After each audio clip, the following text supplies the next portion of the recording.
नमस्कार दोस्तों, LS classes में आपका स्वागत है। आज हम लोग दृष्टि पब्लिकेशन एनसीईआरटी हम लोग भूगोल कर रहे थे, जिसमें से ये आपका अगला चैप्टर है। चैप्टर ठीक है, सामाजिक विज्ञान संसाधन एवं विकास। ठीक, क्लास कक्षा 8, कक्षा 8 का ये भूगोल है। ऑलरेडी हम लोग 6 और 7 तक कर चुके हैं। हम लोग नेक्स्ट क्लास चल रहे हैं कक्षा 8। पहला प्रश्न देखो, प्रश्न नंबर 1। प्रश्न नंबर 1 में आपसे पूछा जा रहा है कि निम्नलिखित में से कौन सा कथन पेटेंट को सही तरीके से परिभाषित करता है। पेटेंट को सही तरीका से इसमें कौन सा कथन परिभाषित करता है। किसी विचार अथवा आविष्कार का एकमात्र अधिकार, किसी कलात्मक पूंजी या एकमात्र अधिकार है, या किसी व्यवसायिक बौद्धिक पूंजी पर एकमात्र अधिकार है, या उपयुक्त सभी। ठीक है, तो पेटेंट को तो ऑप्शन नंबर इसका हो जाएगा ए आंसर। ए हो जाएगा इसका सही आंसर। किसी विचार अथवा आविष्कार पर एकमात्र अधिकार, ये इसे पेटेंट का सही परिभाषा है। इसकी व्याख्या देखते हैं। पेटेंट से तात्पर्य है किसी विचार अथवा आविष्कार पर एकमात्र अधिकार से है। इसका जो संकेत होता है, यानी कि आर होता है इसका, कैपिटल आर इसका संकेत होता है। वैसे ही कलात्मक पूंजी जैसे किताबें, लेख या चित्र आदि पर एकमात्र अधिकार को कॉपीराइट कहा जाता है। इसका संकेत सी होता है। व्यवसायिक बौद्धिक पूंजी के स्वामित्व को ट्रेडमार्क कहा जाता है। इसका संकेत टीएम होता है। ठीक है, जो व्यवसायिक बौद्धिक पूंजी के स्वामित्व को ट्रेडमार्क कहा जाता है, जिसका संकेत टीएम होता है। अगला है प्रश्न नंबर नेक्स्ट, प्रश्न नंबर 2। प्रश्न नंबर 2 है, नीचे दिए गए कथनों में से कौन सा कथन सतत पोषणीय विकास को परिभाषित करता है। इनमें से कौन सा ऐसा कथन है जो सतत पोषणीय विकास को परिभाषित करता है। आर्थिक विकास के लिए संसाधनों का उपयोग, या प्राकृतिक संसाधनों का सभी लोगों के बीच समान रूप से वितरण है, या संसाधनों का उपयोग करने की आवश्यकता और भविष्य के लिए उनके संरक्षण में संतुलन बनाए रखना है। संसाधनों का पर्याप्त दोहन ताकि वर्तमान पीढ़ी की आवश्यकता की पूर्ति हो सके। ठीक है, तो यहाँ पर ऑप्शन नंबर सी हो जाएगा सही आंसर। ठीक है, सी हो जाएगा इसका करेक्ट आंसर। संसाधनों का उपयोग करने की आवश्यकता और भविष्य के लिए उनके संरक्षण में संतुलन बनाए रखना, यह है सतत संपोषणीय विकास। ठीक है, ऑप्शन नंबर इसका सी हो जाएगा। हमको संसाधन को ऐसे प्रयोग करना है, ठीक है, जो आने वाली पीढ़ियों के लिए भी प्रॉब्लम ना हो। ये होता है सतत पोषणीय विकास। ठीक, और पर्यावरण को भी ध्यान देना होता है इसमें। अगला, ये नहीं कि आप विकास करते जा रहे हैं, विकास करते जा रहे हैं, सड़क बनवाए जा रहे हैं और पेड़ पौधे काटे जा रहे हैं। ठीक है, आने वाले भविष्य को भी प्रॉब्लम होती है। ये आपका ये नहीं होना चाहिए। ठीक है, चलो अगला है, इसके बारे में शायद दिया गया है कि संसाधनों का सतर्कतापूर्वक उपयोग करना और उन्हें नवीकरण के लिए समय देना संसाधन संरक्षण कहलाता है। संसाधनों का उपयोग करने की आवश्यकता और भविष्य के लिए उनके संरक्षण में संतुलन बनाए रखना ही सतत पोषणीय विकास कहलाता है। अर्थात संसाधनों का सावधानीपूर्वक उपयोग करना ताकि न केवल वर्तमान पीढ़ी की अपितु भावी पीढ़ियों की आवश्यकताओं को भी पूरी होती रहे। ठीक है भैया, चलिए अगला है प्रश्न नंबर नेक्स्ट। प्रश्न नंबर है 3। संसाधनों के संदर्भ में नीचे दिए गए कथनों पर विचार कीजिए। वे संसाधन जिनकी मात्रा ज्ञात होती है उन्हें वास्तविक संसाधन कहते हैं। वे संसाधन जिनकी संपूर्ण मात्रा ज्ञात नहीं हो सकती है उन्हें संभाव्य संसाधन कहते हैं। उपर्युक्त में से कौन से कथन सत्य हैं। आपको सत्य कथन बताना है, ए, बी, सी या डी। ठीक है, ये दोनों ही कथन सत्य हैं। ऑप्शन नंबर इसका सी हो जाएगा सही आंसर। नेक्स्ट क्वेश्चन देखो, प्रश्न नंबर हम चलते हैं नेक्स्ट की ओर भाई।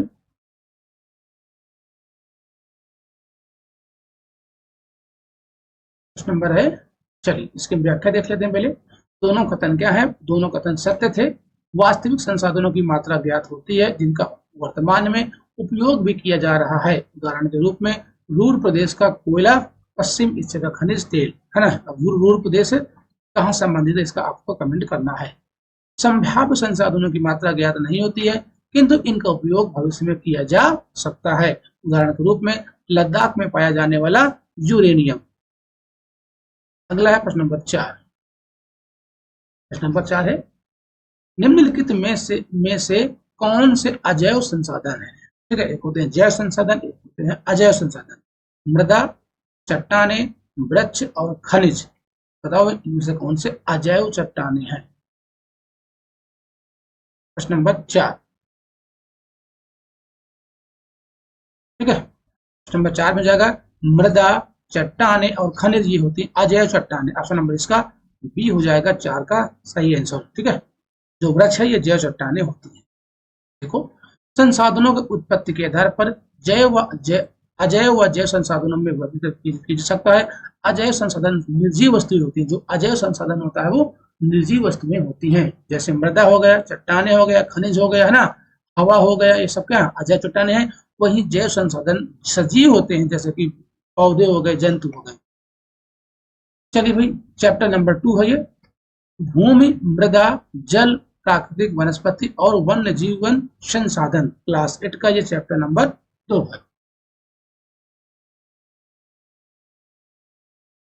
इसका पहला है प्रश्न नंबर 1। देखो, मृदा निर्माण के संबंध में नीचे दिए गए कथनों पर विचार कीजिए। मृदा अपक्षय की प्रक्रिया के माध्यम से बनती है। वनस्पति, प्राणी और सूक्ष्म जीव भूमस निर्माण की दर को प्रभावित करते हैं। उच्चावच, तुंगता और ढाल मृदा परिच्छेदिता की मोटाई को निश्चित करते हैं। प्रयुक्त में से कौन से कथन सत्य हैं? में से कौन सा सही हो जाएगा? प्रश्न नंबर 1 का सही आंसर दीजिए भाई। ठीक है, तो 1 और 2 सही है। ऑप्शन नंबर इसका ए हो जाएगा करेक्ट आंसर। ठीक, अगला है प्रश्न नंबर, चलिए हम इसकी व्याख्या देते हैं। कथन और यानी कि कथन 1 और 2 सत्य था, 3 गलत था। क्यों गलत था इसके बारे में हम लोग देखते हैं। मृदा का निर्माण चट्टानों से प्राप्त खनिजों और जैव पदार्थों तथा भूमि में पाए जाने वाले खनिजों से होता है। मृदा अपक्षय की प्रक्रिया के माध्यम से बनती है। अपक्षय, ठीक है, अपक्षय की प्रक्रिया के माध्यम से बनती है। मृदा निर्माण की प्रक्रिया विभिन्न कारकों द्वारा प्रभावित होती है। जलवायु, तापमान, वर्षा, अपक्षय और ह्यूमस मृदा के निर्माण की दर को प्रभावित करते हैं। समय मृदा परिच्छेदिता की मोटाई को निश्चित करता है। क्या समय करता है भाई? इसमें क्या दिया था? इसमें दिया था कि उच्चावच या तुंगता। ठीक है, तो जो समय है ना, ये मृदा परिच्छेदिता की मोटाई को निश्चित करता है। इसलिए ऑप्शन नंबर क्या 3 गलत था। नेक्स्ट क्वेश्चन देखो, क्वेश्चन नंबर अगला है।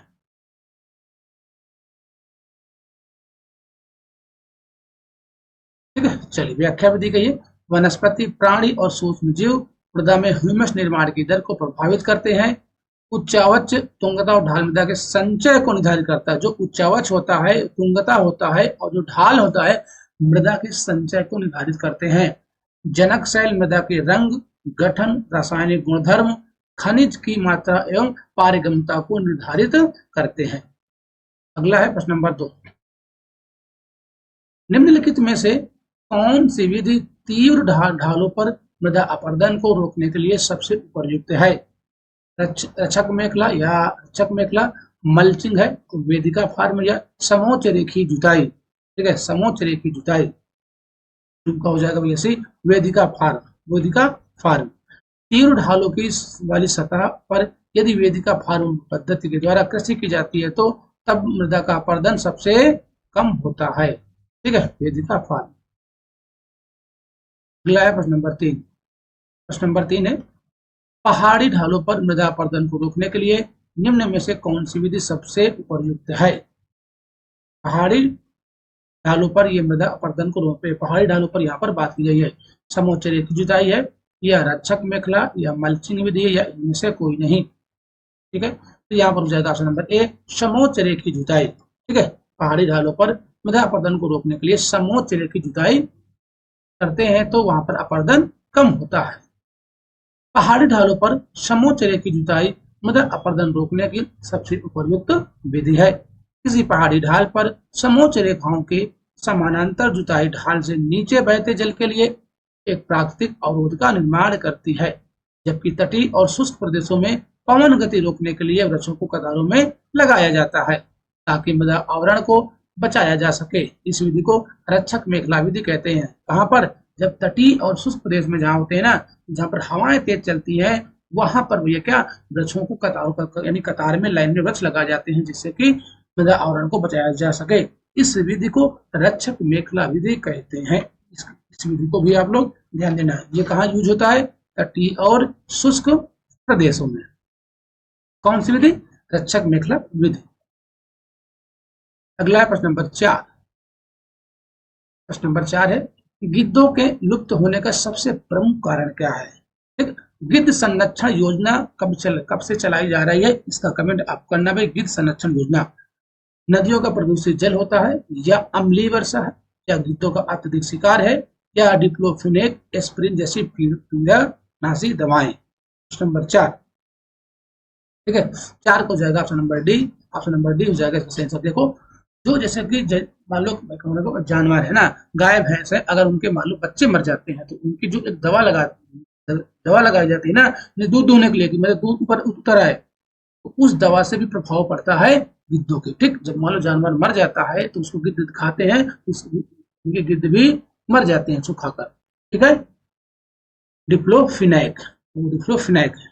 अगला है,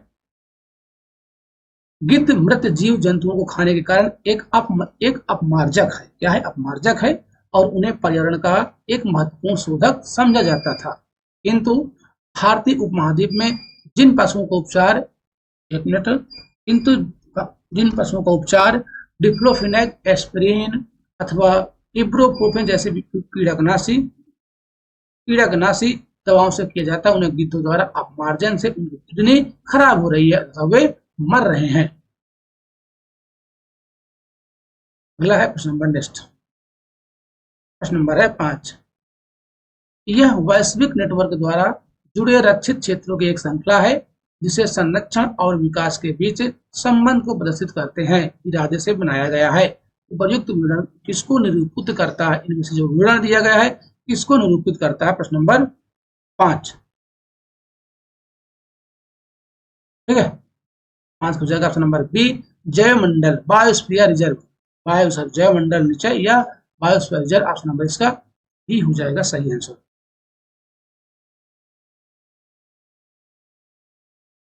ठीक है भैया, चलो इसके हम लोग व्याख्या देखते हैं। प्रश्न नंबर 5,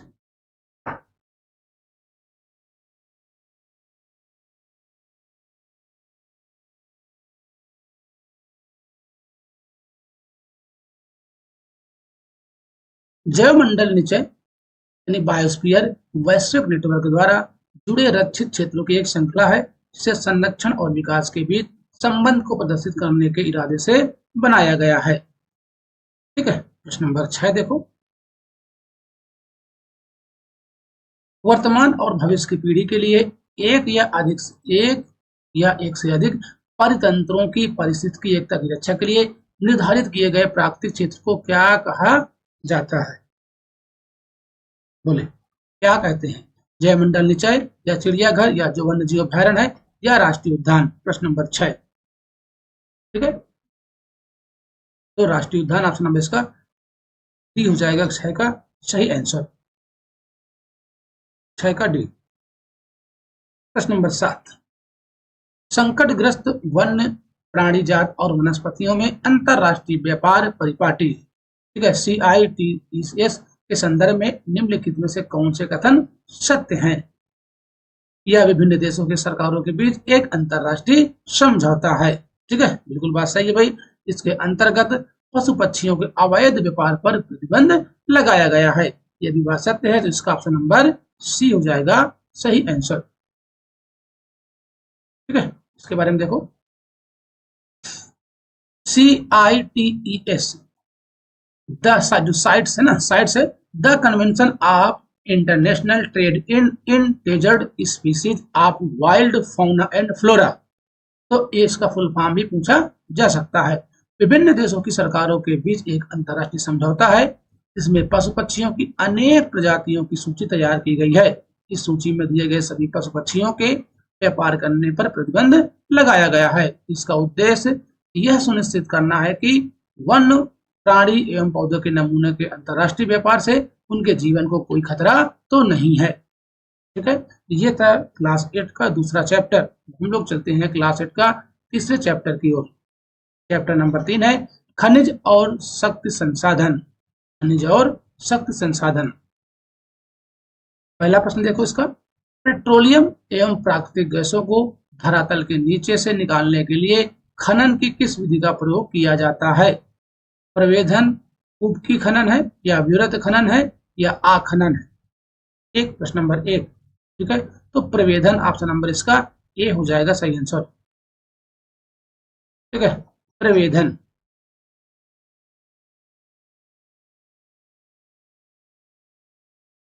पृथ्वी की सतह के अंदर दबी शैलों से खनिजों को बाहर निकालने की प्रक्रिया को खनन कहलाती है। खनिज जो जो कम गहराई में स्थित होते हैं वो पृष्ठीय स्तर को हटाकर निकाल ले जाते हैं, इसे विवृत खनन कहते हैं। यानी जो कम गहराई में होते हैं उसको हटाने के लिए हम लोग विवृत खनन करते हैं। ठीक है। गहन वेधन, जिन्हें कूपक कहते हैं, अधिक गहराई में स्थित खनिज निक्षेपों का पहुंचने के लिए बनाए जाते हैं, इसे कूपकी खनन कहते हैं। पेट्रोलियम और प्राकृतिक गैस धरातल के बहुत नीचे पाए जाते हैं, उन्हें बाहर निकालने के लिए हम कूपों की खुदाई की जाती है, इसे प्रवेधन कहते हैं। क्या कहते हैं भाई? प्रवेधन कहा जाता है। इसको ध्यान देना आप लोग, इसको प्रवेधन। अगला है प्रश्न नंबर नेक्स्ट।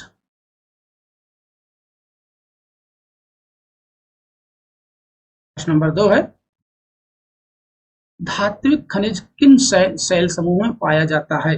धात्विक शैल किन शैल समूह में पाया जाता है? धात्विक खनिज पूछा गया, सॉरी, धात्विक खनिज किन शैल समूह में पाया जाता है?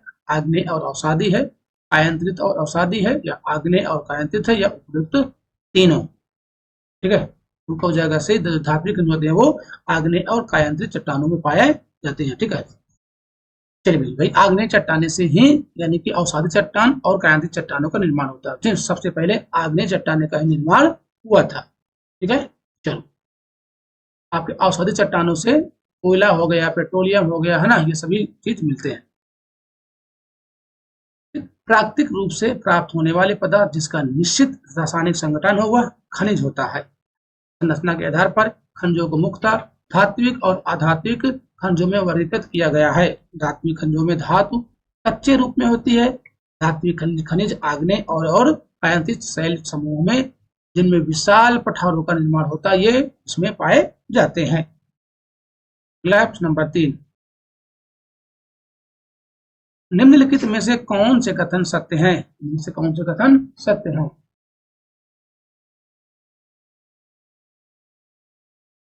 अधात्विक खनिज अवसादी शैलों में पाए जाते हैं। खनिज ईंधन जैसे कोयला और पेट्रोलियम कायांतित चट्टानों के नीचे पाए जाते हैं। रूट का सही प्रयोग करके सही आपको कथन बताना है। प्रश्न नंबर 3, ठीक है, ए, बी, सी या डी? इसका सही आंसर जाएगा ऑप्शन नंबर ए। क्यों? क्योंकि दो इसलिए गलत है क्योंकि जो आपका पेट्रोलियम और कोयला है ये अवसादी चट्टानों में पाए जाते हैं। ऑप्शन नंबर इसका ए हो जाएगा सही आंसर। दो गलत है, क्यों? क्योंकि जो है आपका खनिज ईंधन है ना, जैसे कोयला और पेट्रोलियम, ये कहाँ मिलते हैं? अवसादी चट्टानों में, ना कि कायांतित चट्टानों में। ठीक है, देखो, मैदानों और नवीन वलित पर्वतों के अवसादी शैलों में, नवीन वलित पर्वत जैसे कि है हिमालय पर्वत, क्या ये नवीन पर्वत? अवसादी शैल समूहों में अधात्विक खनिज जैसे चूना पत्थर पाए जाते हैं। खनिज ईंधन जैसे कोयला हो गया और पेट्रोलियम अवसादी चट्टानों के नीचे पाए जाते हैं। उत्तरी सूडान में लौह अयस्क, ओंटारियो यानी जो कनाडा में तांबा और निकेल के निक्षेप, दक्षिण अफ्रीका में लोहा, निकेल, क्रोमाइट और प्लेटिनियम आग्नेय और कायांतित शैलों में पाए जाने वाले खनिजों के उदाहरण हैं। अगला है प्रश्न नंबर 4। प्रश्न नंबर 4 देखिए भाई, एक मिनट। प्रश्न नंबर 4 देखिए, प्रश्न नंबर 4 है, निम्नलिखित में से किसको काला सोना कहा जाता है? इनमें से किसको काला सोना कहा जाता है? ठीक है, काला सोना कोयला को, या पेट्रोलियम और इनसे बने उत्पाद को, या चूना पत्थर को, या अभ्रक को? काला सोना 4 को जाएगा ऑप्शन नंबर बी, पेट्रोलियम और इससे बने उत्पाद को काला सोना कहा जाता है। पेट्रोलियम और इससे बने उत्पादों को काला सोना कहा जाता है क्योंकि ये बहुत अधिक मूल्यवान है। नेक्स्ट है प्रश्न नंबर 5, निम्नलिखित में से कौन से ऊर्जा के गैर परंपरागत स्रोत हैं? गैर परंपरागत स्रोत, यहाँ पर आप परंपरागत नहीं, गैर परंपरागत स्रोत पूछ रहे हैं, जैसे कि ज्वारी ऊर्जा है और परमाणु ऊर्जा है, बायोगैस है और भूतापी ऊर्जा। ठीक है, ये चारों क्या है? गैर परंपरागत। अगर हम परंपरागत की बात करें, जैसे कि भाई है ना, कोयला हो गया, है ना, कोयला हो गया, पेट्रोलियम, ठीक, इससे जो जो बिजली बनती है ना, ये हो गया आपके परंपरागत। जो गैर परंपरागत हैं, ज्वारी हो गया, परमाणु ऊर्जा हो गया, भूतापी ऊर्जा और बायोगैस, ठीक, इनसे प्रदूषण भी ना के बराबर होता है। ऑप्शन नंबर इसका डी हो जाएगा सही आंसर, उपयुक्त सभी। ऊर्जा के परंपरागत स्रोत हैं, जैसे खनिज तेल हो गया, प्राकृतिक गैस हो गया, कोयला हो गया, लकड़ी हो गई आदि। जबकि ऊर्जा के जो गैर परंपरागत स्रोत है वो पवन ऊर्जा हो गया, सौर ऊर्जा हो गया, ज्वारी ऊर्जा है, परमाणु ऊर्जा है, बायोगैस है एवं भूतापी ऊर्जा आदि। नेक्स्ट क्वेश्चन देखो, प्रश्न अगला है,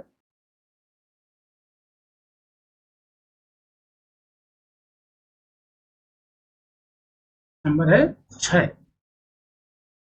निम्नलिखित में से भारत में भूतापी ऊर्जा संयंत्र कहाँ कहाँ स्थित है? आपसे पूछा जा रहा है कि भारत में जो भूतापी ऊर्जा है वो कहाँ कहाँ संयंत्र के हैं, जो वो कहाँ कहाँ स्थित है? नागालैंड में है, जम्मू कश्मीर में, हिमाचल प्रदेश में और मेघालय में। ठीक है, बताएं तो जम्मू कश्मीर और हिमाचल प्रदेश में स्थित है। ऑप्शन नंबर हो जाएगा इसका सी आंसर, 6 का सही आंसर। ठीक है, जम्मू कश्मीर और हिमाचल प्रदेश में। पूगा नाम सुने होंगे भाई, सुने नाम? हम्म, ये पूगा घाटी, लद्दाख के पूगा घाटी। पूगा घाटी कहाँ है? लद्दाख में है ना। ठीक है, ताप ऊर्जा जो पृथ्वी से प्राप्त की जाती है भूतापी ऊर्जा कहलाती है। पृथ्वी के अंदर गहराई बनने के साथ साथ तापमान में लगातार वृद्धि होती जाती है। कभी कभी यह तापी ऊर्जा भू सतह पर गर्म जल के झरनों के रूप में प्रकट हो सकती है। भारत में भूतापी ऊर्जा संयंत्र हिमाचल प्रदेश में मणिकरण और जम्मू कश्मीर में लद्दाख के पूगा में। ठीक है, अगर यहाँ पर लद्दाख होता तो कोई दिक्कत नहीं होती भाई, जम्मू कश्मीर यहाँ पर लद्दाख होता, अब तो अलग अलग हो गए ना, तो लद्दाख के पूगा घाटी में स्थित है। ठीक है, ठीक, यहाँ पर लद्दाख होता तो ज्यादा बेटर रहता है। ध्यान देना भाई, पूगा घाटी कहाँ है? लद्दाख में। मणिकरण कहाँ है? हिमाचल प्रदेश में। यहाँ पर भूतापी ऊर्जा संयंत्र है। यहाँ पर लद्दाख आप कर सकते हो, यहाँ पर लद्दाख। ठीक है, अगला है प्रश्न नंबर नेक्स्ट, नंबर 7। बायोगैस के संदर्भ में नीचे दिए गए कथनों पर विचार कीजिए। बायोगैस संयंत्र में जैविक अपशिष्ट का बैक्टीरिया के द्वारा अपघटन होता है। बायोगैस मीथेन और ऑक्सीजन गैस का मिश्रण है। प्रयुक्त में से कौन से कथन सत्य है? प्रश्न नंबर 7। ठीक है, प्रश्न नंबर 7 में केवल इसका एक सही है, एक सही है, केवल इसका एक सही हो जाएगा सही आंसर। ठीक है, चलो, जैविक अपशिष्ट जैसे मृत पौधे और जंतुओं के अवशेष, पशुओं के गोबर हो गए, रसोई के अपशिष्ट के ईंधन में बदला जाता है, जिसे बायोगैस कहते हैं। जैविक अपशिष्ट बैक्टीरिया द्वारा बायोगैस संयंत्र में अपघटित होते हैं, जो कि अनिवार्य रूप से मीथेन और कार्बन डाई का मिश्रण। किसका भाई? मीथेन और CH4 प्लस CO2 का मिश्रण है, ना कि CH4 और O2 का। ठीक है, वहां पर ऑक्सीजन दिया था इसलिए वो गलत हो गया, वहां पर CO2 होता तो ऑप्शन नंबर दूसरा भी सही होता। अगला है प्रश्न नंबर 2, प्रश्न नंबर 8, सॉरी 8। विश्व का पहला ज्वारी ऊर्जा स्टेशन कहाँ बनाया गया था? विश्व का पहला ज्वारी ऊर्जा स्टेशन है फ्रांस में, इंग्लैंड में, अमेरिका में या जापान में? बताएं। प्रश्न नंबर 8, नंबर 8 हो जाएगा फ्रांस में। कहां पर? फ्रांस हो जाएगा इसका सही आंसर। ज्वार से उत्पन्न ऊर्जा को ज्वारी ऊर्जा कहते हैं। ठीक है, जो ज्वार भाटा आते हैं ना, ज्वार भाटा, ये बताओ कब निम्न ज्वार आता है और कब उच्च ज्वार आता है? ठीक है, बताएं। समकोण पर क्या आएगा? जब सूर्य चंद्रमा पृथ्वी समकोण बनाएंगे तब क्या आएगा, और जब जो एक सिद्ध में हो गया तब क्या आएगा? ठीक है, जो भैया ज्वार भाटा का जो सबसे ज्यादा प्रभाव होता है आकर्षण का, वो चंद्रमा का होता है। क्यों? क्योंकि चंद्रमा ज्यादा पास है पृथ्वी से। ठीक है, समकोण स्थिति में निम्न ज्वार है, और अगर ये एक सीध है ना, एक सीध में है तो यहाँ पर उच्च ज्वार आता है। ठीक, क्योंकि दोनों आकर्षण बल लगाएंगे। अब समकोण में ठीक एक इधर लगाएगा तो एक इधर लगाएगा तो उतना बल नहीं लग पाता है। ठीक है, चलिए बाकी इसके बारे में हम लोग आगे पढ़ेंगे, यानी कि ज्वार भाटे के बारे में डिटेल से। ठीक है, अगला है, इस ऊर्जा का विदोहन सक्रिय मुहाने में बांध के निर्माण किया जाता है। विश्व का पहला जो ज्वारी स्टेशन है वो फ्रांस में बनाया गया है। रूस, फ्रांस और भारत यानी कच्छ की खाड़ी में विशाल ज्वारी मिल के क्षेत्र हैं। विश्व का जो पहला जल विद्युत उत्पन्न करने वाला देश नॉर्वे था। कौन था भाई? विश्व का पहले जल विद्युत ऊर्जा उत्पन्न करने वाला देश नॉर्वे। प्रश्न नंबर 9 देखो, निम्नलिखित में से कौन सा एक खनिजों की विशेषता नहीं है? ये प्राकृतिक प्रक्रियाओं द्वारा निर्मित होते हैं। ठीक है, 9 ये बात तो सही है। इनका एक रासायनिक संगठन भी होता है। ये असामान्य नहीं होते। ऑप्शन नंबर से इसका सी क्या है, गलत हो जाएगा। इनका वितरण असमान होता है, ये बात सही है, लेकिन ये असमान नहीं होते। ऑप्शन नंबर इसका सी क्या है, गलत है। खनिज सभी स्थानों पर समान रूप से वितरित नहीं है, वे किसी विशेष रूप से क्षेत्रीय समूहों में संकेंद्रित हैं। ऑप्शन नंबर इसका 9 का सी हो जाएगा गलत आंसर। नेक्स्ट क्वेश्चन है, प्रश्न नंबर अगला है, प्रश्न नंबर 10। निम्नलिखित में से कौन सा राज्य अभ्रक का प्रमुख उत्पादक नहीं है? इनमें से कौन सा ऐसा राज्य है जो अभ्रक का प्रमुख उत्पादक नहीं है? झारखंड, राजस्थान, कर्नाटक और आंध्र प्रदेश। ठीक है, हो जाएगा कर्नाटक। कर्नाटक में जो कोलार की खान है वे किसके लिए प्रसिद्ध है? कोलारी खान सोने के लिए। तो अगला इसमें हो जाएगा ऑप्शन नंबर सी, अभ्रक निक्षेप मुक्ता झारखंड, बिहार, आंध्र प्रदेश, राजस्थान में पाए जाते हैं। भारत विश्व में अभ्रक का सबसे बड़ा उत्पादक और निर्यातक है। जो अभ्रक है भारत विश्व में सबसे बड़ा उत्पादक भी है और उसका निर्यातक देश भी है। चलते हैं नेक्स्ट क्वेश्चन की ओर। अगला चैप्टर है क्लास 8 का चैप्टर नंबर 4 कृषि। ठीक है, कक्षा 8 है, चैप्टर नंबर 4 है। इसके बारे में हम कृषि के बारे में चर्चाएं करेंगे। सूची 1 को आपको सूची से के साथ मिलान करना है।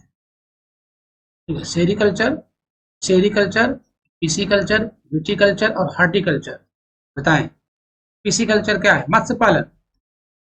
विटीकल्चर क्या है? अंगूर की खेती। सेरिकल्चर रेशम कीटों का पालन। और हार्टिकल्चर हो गया सब्जी फूलों और फलों की खेती। यानी कि ए का 4 है और बी का 3 है। ए का 4 बी का 3 है किसी में? ए का 4 बी का 3, हाँ, ऑप्शन नंबर डी में है। इसका डी हो जाएगा सही आंसर।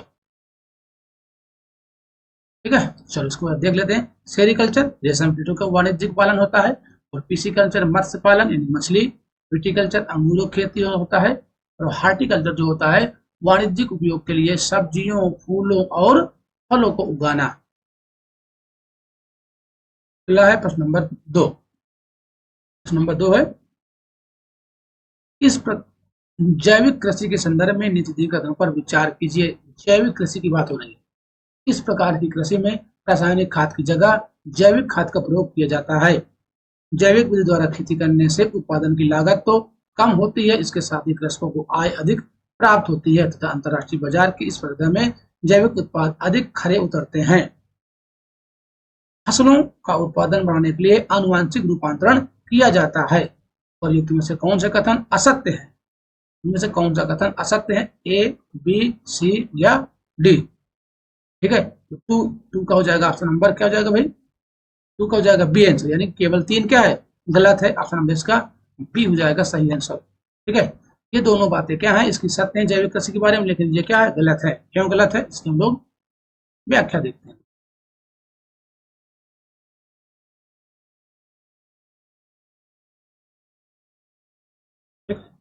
जैविक कृषि में रासायनिक खाद के स्थान पर जैविक खाद, जैसे कि गोबर है ना, पहले पहले जैसे जैविक खाद। ठीक है, पूर्ण रूप से जैविक खेती करने वाले भारत का कौन सा राज्य है? सिक्किम राज्य। क्यों? सिक्किम राज्य। और रासायनिक कीटनाशी की जगह प्राकृतिक कीटनाशी का प्रयोग किया जाता है। फसलों का उत्पादन बढ़ाने के लिए कोई आनुवांशिक रूपांतरण नहीं की। जैविक खेती में फसलों का उत्पादन बढ़ाने के लिए कोई आनुवांशिक रूपांतरण नहीं किया जाता है, इनके बीजों का जो। अगला है प्रश्न नंबर 3। गहन निर्वाह कृषि के संदर्भ में नीचे दिए गए कथनों पर विचार कीजिए। इसके संदर्भ में गहन निर्वाह कृषि के संदर्भ में नीचे दिए गए कथनों पर विचार करें। इस प्रकार की कृषि पारिवारिक आवश्यकताओं को पूरा करने के लिए की जाती है। इस प्रकार की कृषि में धान यानी कि जो चावल है मुख्य रूप से फसल होती है। यह कृषि दक्षिण पूर्व एशिया और पूर्वी एशिया के सघन जनसंख्या वाले मानसूनी प्रदेशों में प्रचलित है। प्रयुक्त में से कौन से कथन सत्य हैं? ठीक है, ये तीनों बातें क्या है? गहन निर्वाह कृषि के संदर्भ में ये तीनों बातें ही सही है। ऑप्शन नंबर इसका डी हो जाएगा सही आंसर। चलिए इसकी व्याख्या देखो। गहन निर्वाह कृषि में किसान एक छोटे भूखंड पर साधारण औजारों और अधिक श्रम से खेती करता है। इसके अंतर्गत कृषक परिवार की आवश्यकताओं को पूरा करने के लिए कृषि करता है। इसमें चावल मुख्य फसल होती है और अन्य फसलों में गेहूं, मक्का, दलहन एवं तिलहन शामिल है। गहन निर्वाह कृषि दक्षिण पूर्व एशिया एवं पूर्वी एशिया के सघन जनसंख्या वाले मानसूनी प्रदेशों में प्रचलित है। अगला है प्रश्न नंबर 4। नीचे दिए गए कथनों को ध्यानपूर्वक पढ़िए। आदिम निर्वाह कृषि में स्थानांतरित कृषि और मिश्रित कृषि शामिल है। भारत के उत्तरी पूर्वी भागों में स्थानांतरित कृषि प्रचलित है। तो उपयुक्त कथनों में से कौन से कथन सत्य है? प्रश्न नंबर 4। ठीक है, उस प्रश्न नंबर 4 का ऑप्शन नंबर 2 क्या है? सही है। जो स्थानांतरित कृषि है इन्हें झूम की खेती भी कहा जाता है। भारत के अन्य यानी कि कई राज्यों में इनको अलग अलग नाम से भी जाना जाता है। विश्व में भी इसके अलग अलग नाम है। भारत के ही कई क्षेत्रों में अलग अलग नाम से झूम की खेती यानी कि स्थानांतरित कृषि है। देखो स्थानांतरित कृषि होती क्या है? मान लो जो जनजाति जो ज्यादातर जो जनजाति क्षेत्र यानी कि जो आपके उत्तरी पूर्वी भाग के लोग हैं, है ना, जैसे मान लो जंगल को साफ कर लिया, अब यहाँ पर खेती करना प्रारंभ कर दिया। ठीक है, जंगल को साफ किया और वहां लकड़ी जला ला दिया। अब यहाँ पर खेती करना प्रारंभ किया। जब तक ये उपजाऊ मिट्टी होती है तब तक ये करते हैं, इसके बाद इसको छोड़ के अन्य जगह ये साफ करके खेती करने लगते हैं। तो ऑप्शन नंबर इसका केवल क्या है? 2 सही है। आदिम निर्वाह कृषि में स्थानांतरित कृषि और चलवासी पशुचारण शामिल है। स्थानांतरित कृषि भारी वर्षा वाले, देखो जो भारी वर्षा वाले कहाँ पर होता है? उधर होता है ना सेवन सिस्टर की ओर, जहाँ जहाँ पर वनस्पति का तीव्र पुनर्जनन होता है, ऐसे क्षेत्रों में की जाती है। भारत में इस प्रकार की कृषि उत्तरी पूर्वी भागों में प्रचलित है। साथ ही अमेजन के सघन वन क्षेत्रों, उष्णकटिबंधीय अफ्रीका तथा दक्षिण पूर्व एशिया में भी इस प्रकार की कृषि की जाती है।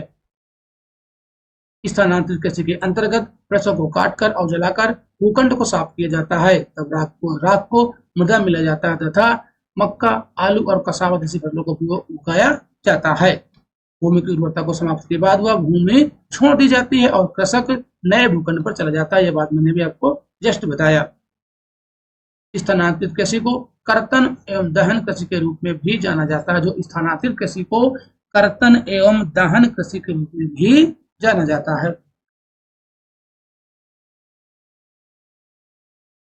नेक्स्ट क्वेश्चन देखो, प्रश्न नंबर अगला है नंबर 5। प्रश्न नंबर 5 है, सूची 1 को सूची से के साथ मिलान करना है। स्थानांतरित कृषि के नाम है, इधर भैया दिया गया है आपके देश व स्थान है। ठीक है, झूमिंग, मिल्फा, रोका, लदांग। प्रश्न नंबर कौन सा है? नंबर 5 नंबर है 5। ठीक है, बताएं प्रश्न नंबर 5 को मिलान करिए में 5। ठीक है, तो झूमिंग क्या है? झूमिंग है उत्तरी पूर्वी भारत। ठीक, और जो मिल्फा है, मिल्फा हो जाएगा मलेशिया। ठीक है, लदांग, रोका, सी का हो जाएगा भैया 2 मेक्सिको, लदांग ब्राजील। क्यों गलत? एक मिनट, गलत हो गया। लदांग हो जाएगा मलेशिया आपका हो जाएगा। ठीक है, सी का 2 होगा। एक मिनट, ये गलत हो रहा है, थोड़ा मैं इसको फिर से मिला रहा हूँ। एक मिनट, देखो। ठीक है, झूमिंग जो है, झूमिंग हो जाएगा भी उत्तरी पूर्वी भारत हो जाएगा। ठीक, मिल्फा, मिल्फा आपका हो जाएगा मेक्सिको हो जाएगा भैया। ठीक है, और हो जाएगा आपका रोका, रोका हो जाएगा आपका ब्राजील हो जाएगा, और लदांग आप हो जाएगा मलेशिया हो जाएगा। ठीक है, तो ए का 4 हो गया, और बी का 2 हो गया, सी का 3 हो गया, और डी का 1 हो गया। 4 2 1 3, 4 2 1 3 ऑप्शन नंबर इसका सी हो जाएगा सही आंसर। ओके, चलो इसकी व्याख्या देखो जाए। झूमिंग उत्तरी पूर्वी भारत है, मिल्फा मेक्सिको, रोका ब्राजील, लदांग मलेशिया। अगला है प्रश्न नंबर 6। निम्नलिखित में से कौन सी विशेषताएं वाणिज्यिक कृषि के संदर्भ में सही हैं? वाणिज्यिक कृषि में फसल उत्पादन और पशुपालन बाजार को ध्यान में रखकर किया जाता है। ठीक है, बात एकदम सत्य है। इस कृषि के अंतर्गत अधिकांश कार्य मशीनों के द्वारा किया जाता है। ठीक है, ये भी बात सही है। वाणिज्यिक कृषि में रोपण कृषि, मिश्रित कृषि एवं वाणिज्यिक अनाज कृषि शामिल है। ये भी बात सही है। आपको सही कथन नहीं बताना था, इसका मतलब ऑप्शन नंबर इसका डी हो जाएगा सही आंसर प्रश्न नंबर 6 का। ठीक है, तीनों कथन सत्य थे। वाणिज्यिक कृषि में फसल उत्पादन और पशुपालन बाजार में विक्रय हेतु किया जाता है, यानी बाजार में बेचने हेतु। इसमें विस्तृत कृषि कृषि क्षेत्र और अधिक पूंजी का उपयोग किया जाता है। अधिकांश कार्य मशीनों के द्वारा किया जाता है। वाणिज्यिक कृषि में वाणिज्यिक अनाज कृषि, मिश्रित कृषि और रोपण कृषि शामिल है। अगला प्रश्न नंबर 7। इस कृषि में फसलें वाणिज्यिक उद्देश्य से उगाई जाती हैं। गेहूं और मक्का समान रूप से उगाई जाने वाली फसलें हैं। उत्तर अमेरिका, यूरोप और एशिया के शीतोष्ण घास के मैदान इस प्रकार की कृषि के प्रमुख क्षेत्र हैं। उपयुक्त लक्षण किस प्रकार की कृषि को निरूपित करता है? नंबर 7। ठीक है, निर्वाह कृषि है, रोपण है या मिश्रित है या वाणिज्यिक। ठीक, तो वाणिज्यिक कृषि, वाणिज्यिक अनाज कृषि ऑप्शन नंबर इसका 7 का भी हो जाएगा करेक्ट आंसर।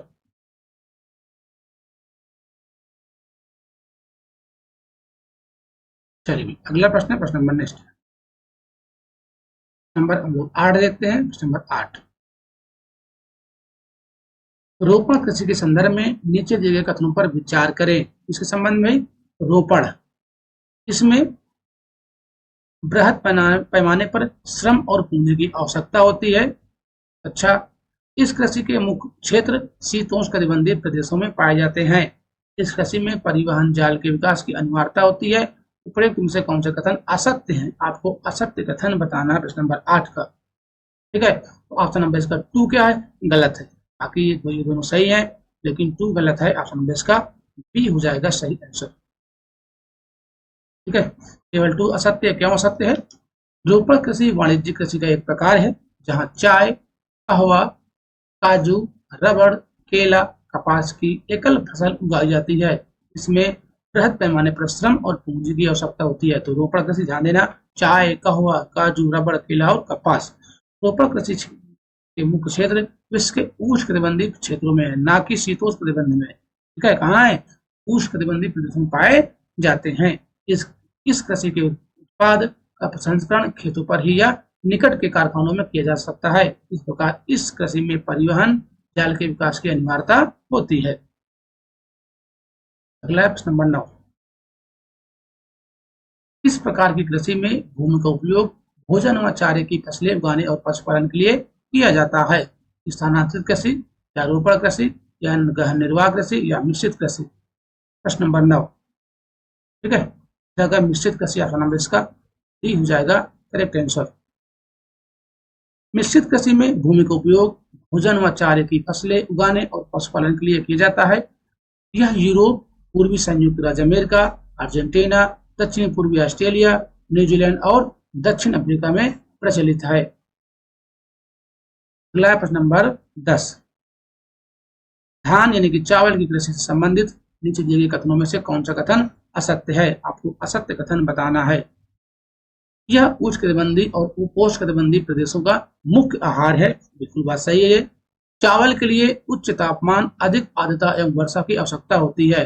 ठीक है, कल्याण सोना, सोनालिका, राज 3077, अर्जुन आदि चावल की प्रमुख किस्में हैं। ओस शरतकालीन, अमन शीतकालीन और बोरो ग्रीष्मकालीन पश्चिम बंगाल में उत्पादित चावल की 3 फसलें हैं। ये बात सत्य है। क्यों? 10 का हो जाएगा ऑप्शन नंबर सी इसका गलत आंसर है। सी हो जाएगा इसका आंसर, क्योंकि आपको गलत ही बताना था ऑप्शन, तो गलत ऑप्शन सी था। ठीक है, देखो जो कल्याण सोना है और जो सोनालिका है, राज 3077 है, ये अर्जुन, ये आपकी गेहूं की किस्में है, ना कि धान की। किसकी है? ये गेहूं की, इसलिए वो गलत था। जमुना, जया, पद्मा, कांची, कृष्णा, कावेरी, हंसा, माही, सुगंधा, बाला, रत्ना आदि चावल की प्रमुख फसलें हैं। देखो जो नदियों के नाम से है ना भाई, वहां पर पानी ज्यादा लगता है ना, चावल में पानी ज्यादा लगता है, यानी कि धान की खेती करने में, तो सब जगह नदियों के नाम से ये है कि किसमें चावल की। अगला है प्रश्न नंबर 11, निम्नलिखित में से कौन सी मृदा गेहूं की कृषि के लिए सबसे उपयुक्त है? गेहूं के लिए भी जलोढ़, काली, दोमट, लेटरेट। काली मृदा कपास के उत्पादन के लिए भी है। तो प्रश्न नंबर 11 हो जाएगा ऑप्शन नंबर सी, दोमट मृदा। क्या हो जाएगा? दोमट मृदा में गेहूं की खेती अच्छी होती है। गेहूं के वर्धन काल बढ़ते समय में मध्यम तापमान एवं वर्षा और शस्य कर्तन यानी फसल की कटाई के समय तेज धूप की आवश्यकता होती है। इसका विकास सुअपवाहित दोमट मृदा में सर्वोत्तम ढंग से होता है। भारत में गेहूं शीत ऋतु में उगाया जाता है। प्राप्त आधिकारिक आंकड़ों के अनुसार चीन विश्व में सबसे अधिक गेहूं का उत्पादन करता है, जबकि भारत का स्थान दूसरा है। अगला नंबर 12, कॉफी की कृषि के संदर्भ में नीचे दिए गए कथनों पर विचार कीजिए। इसके लिए गर्म एवं आर्द्र जलवायु की आवश्यकता होती है। इसकी कृषि के लिए सुअपवाहित दोमट मृदा सबसे उपयुक्त होती है। इस फसल की वृद्धि के लिए समतल मैदान सर्वाधिक उपयुक्त होते हैं। से कौन से कथन सत्य हैं? उपयुक्त में से कौन से कथन सत्य हैं? ठीक है, तो 1 और 2 इसका सही है, लेकिन 3 क्या है? गलत है।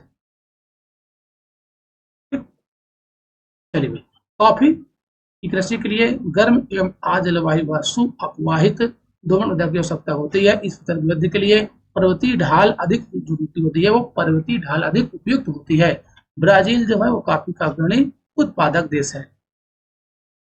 अगला प्रश्न नंबर 13, सुनहरा रेशा से अभिप्राय है। सुनहरा रेशा पटसन, कपास, रेशम और घेयान। ठीक है, तो ये पटसन क्या है? इसको सुनहरा रेशा पटसन को कहा जाता है।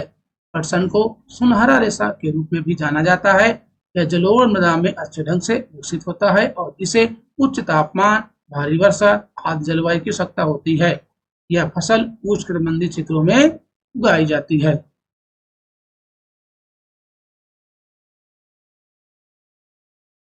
ठीक है, भारत और बांग्लादेश पटसन के अग्रणी उत्पादक देश है। जो भारत और बांग्लादेश है वो पटसन के अग्रणी उत्पादक देश है। अगला है प्रश्न नंबर 14, चाय की कृषि के संदर्भ में नीचे दिए गए कथनों पर विचार करें। चाय की कोमल पत्तियों की वृद्धि के लिए उष्ण जलवायु की आवश्यकता होती है। इसकी कृषि के लिए वर्ष भर सम वितरित उच्च वर्षा की आवश्यकता होती है। अगला पॉइंट हम लोग देखते हैं।